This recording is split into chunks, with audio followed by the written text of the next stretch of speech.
নমস্কার আমার প্রিয়জনেরা, শুভ সকাল। কেমন আছেন? আপনি কেমন আছেন মিষ্টু? মা মা কেমন আছে? মা মুড়ি খাচ্ছে সকালবেলা। মিষ্টুর আজকে সকাল সকাল পরীক্ষা, আর সকাল সকাল রান্না হবে। মশলাগুলো বেটে নেব। কালকে নিয়ে এসেছিলাম মাছ, আর আজকে দেখো এই তরকারি কেটে রেখেছি। এগুলো হবে আলু ঝিঙ্গা ভাজা, আর এটা আলু পটলে মাছ দিয়ে তরকারি। আর মশলাগুলো এখন আমি বেটে নিয়ে আসি। গ্যাসের উনুনে ভাত চড়ে গেছে, এদিকে রান্নাবাড়িও আমাদের শুরু হয়ে গেছে। এই কেবল দিলাম মশলা এবং লবণ, হলুদ এবং মরিচ, তার সঙ্গে আলু পটল দিয়ে দিয়েছি, পেঁয়াজ। এগুলো এখন ভাজা হবে। রান্নাবান্না আমাদের শুরু। রান্না আমি একটু একটু শিখেছি। এই আবার জল দিলাম। এটা কিন্তু কষানো হচ্ছে না, এটা মশলা দিয়ে কেবল ভাজা চলছে আমাদের তরকারিটা। মশলা দিয়েছি কাঁচা লঙ্কা, তারপর আর কি রসুন, তার সঙ্গে জিরা এবং আদা, আর বিশেষ কিছু দেওয়া হয়নি। এটা হচ্ছে যখন তেল ছাড়তে শুরু করবে তখন নাকি এটাতে হচ্ছে জল দিয়ে সেদ্ধ করতে হবে। এর বেশি আমি জানি না, এটুকুই জানি। ঠিক টাইমে ভাতও হয়ে আসছে, আর মার গালতে হবে, আর এদিকে আমাদের তরকারি হয়ে আসছে, এখন কষাতে হবে। জল শুকে যাচ্ছে, মানে মুশকিলে পড়ে গেছি। আগে ভাতটাই নামিয়ে নিই। ভাত আমাদের কমপ্লিট, ভাত নামানো হয়ে গেছে। এখন এরকম করে রেখেছি, জল পড়ছে। আর এদিকে একটু জল দিয়েছিলাম কষানিতে, নাহলে আঁচে রাখতো, পুড়ে যেত। তাতে জল দিয়েছি, এগুলো উমলেই আবার হয়ে যাবে আমাদের কষা। তারপর ঝোলের জন্য জল দেব, তারপর মাছগুলো আছে মাছগুলো দিয়ে দেবো।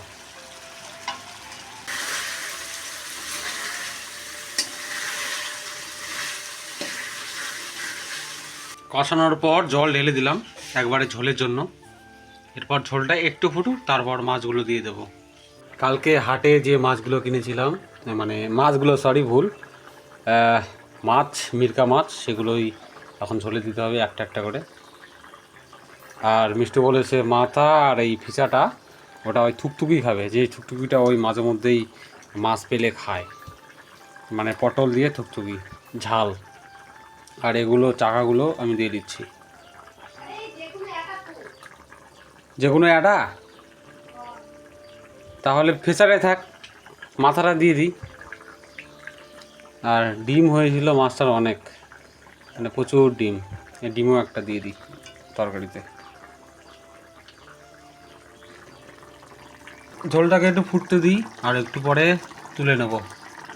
আর একটু পরে হয়ে যাবে মাছের তরকারি, তখন তুলে নেব।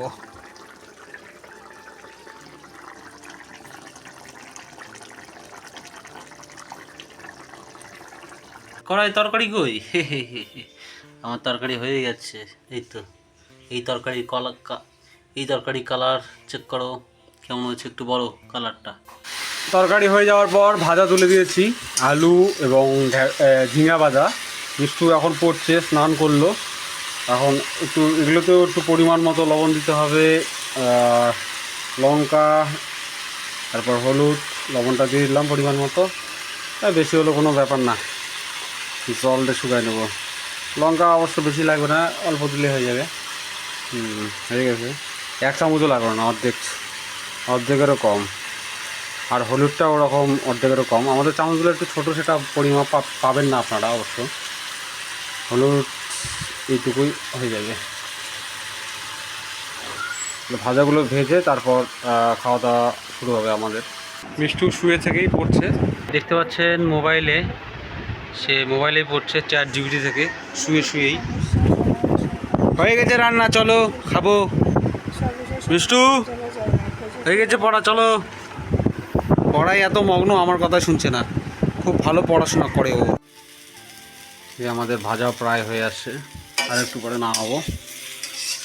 আর একটু ভাজিটা করে নিই, মানে আজকে চাকাগুলো, আলু চাকাগুলো বড় বড় হয়েছে, তো ওই জন্য একটু মানে টাইম নিচ্ছে ভাজা হতে। জল দিচ্ছি পাইপ দিয়ে, কালকে পরশু দিন হাল বোয়াবো, পিছন কাতলা ধরবো, এটা ওই জন্য জল দিচ্ছি। আজকে প্রচণ্ড রোদ উঠছে, তার মধ্যে জল দিচ্ছি পাইপ দিয়ে, আমাদের বাড়ি মার্শাল দিয়ে, পিছন কাতলা ধরার জন্য। আর জল আবার কালকের মধ্যে শুকে যাবে, কালকে তো হবে না, পরশু দিন কাদো করে নিব, এটা মানে ট্রাক্টর দিয়ে আবার হাল বাইয়ে নিব, তারপর মানে সমান করতে হবে, ওটাকে কাদা বলে। তারপর বিছন ছেটাবো, সেটা আপনাদের অবশ্য দেখাবো আমি ধাপে ধাপে। এই আমাদের এখন খাওয়া দাওয়া শুরু হবে। মা অবশ্য খেয়ে নিয়েছে, মায়ের খাওয়া হয়ে গেছে, মা নষ্ট করেছে, আর আমাদের এখন খাওয়া দাওয়া হবে। জায়গা পাই নাই আর বাটি নষ্ট করিনি, কড়াই মাজার ভয় আবার কি, কড়াইটা তো কোনো কাজে লাগবে না, জন্য কড়াইতে রাখি দিয়েছি যেটুকু অল্পটুকু। আর আমি মাথা খাবো না, তুমি মাথাটা খাও। লাস্টে মাথাটা ওই যে ডিম অত খাও না, ডিম পরে খাবো, হ্যাঁ এখন খাবো না। ডিমে তো পিঁপড়ে দেখো, পিঁপড়ে ধরছে, খাও না থাক। এখন আমরা খেতে বসবো। এখনই খায়, পরে আবার বেশি পিঁপড়ে হলে তখন আবার খেতে পারবে না, কারণ পরে তো ভাজা আছেই পোকা দেওয়ার জন্য। ঠিক আছে, আমার ডিম ভালো লাগছে না, গরম গরমই ভালো লাগে, কালকে বেশি করে খাতে হতো, ভুল হয়েছে। তোমাকে আমি বললাম তো, তুমি বলে নিবেন না। আমি বুঝতে পারিনি তো। মাছের মাথা কি তাহলে খাইছো, তাহলে কি করে বুঝলা ডিম ভালো লাগছে না? ডিম ভালো লাগবে না, তা আমি আবার কেন ডিম খাবো? একটা ডিম গোটা দিছি আমি, এটা তরকারি, বড় ডিমটা। মায়ের আজকে প্রচণ্ড জ্বর আসছে সকাল থেকে, মানে জ্বরের ট্যাবলেট নিয়ে আসলাম, খালো একটা। ভাত খেতে দিয়েছিলাম তখন ভাত খায়নি, অল্প একটু খাইয়েই ছাড়ছে, ভাত নষ্ট করছে। মানে প্রচণ্ড জ্বর আসছে, কি বলবো। মানে ওই যে ভয়ে স্নানও করে দিইনি, স্নান করে দিব কি না সেটাই ভাবছি, কিন্তু মনে হয় না আজকে স্নান করে দিব। চোখগুলো ছোটো হয়ে আসছে, মানে কিছুই ভালো লাগছে না, সবসময় গঙ্গাচ্ছে।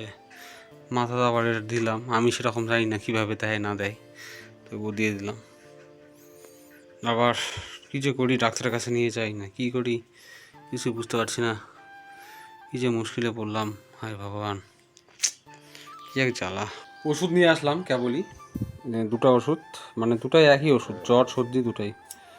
ধরো আগে না দিলে মা জলটা খায় নাই গিলে, বুঝতে পারে না। আর এই ওষুধটা আমার জন্য, মানে আমারও জ্বর সর্দি, মাকে আগে খাওয়াই দিই, তারপর মায়ের জ্বরটা ছাড়ছে, কারণ তখন জ্বরের ট্যাবলেট খাওয়ানো হয়েছিল। না হা করো, হা করো। ওষুধ কই, ওষুধ ওষুধ কই?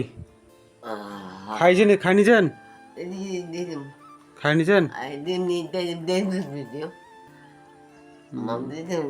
ঠিক আছে, হুম হুম। দেখা যাক মা কত তাড়াতাড়ি সুস্থ হয়, আমারও শরীরটা খুব খারাপ, আমি ওষুধটা খাই।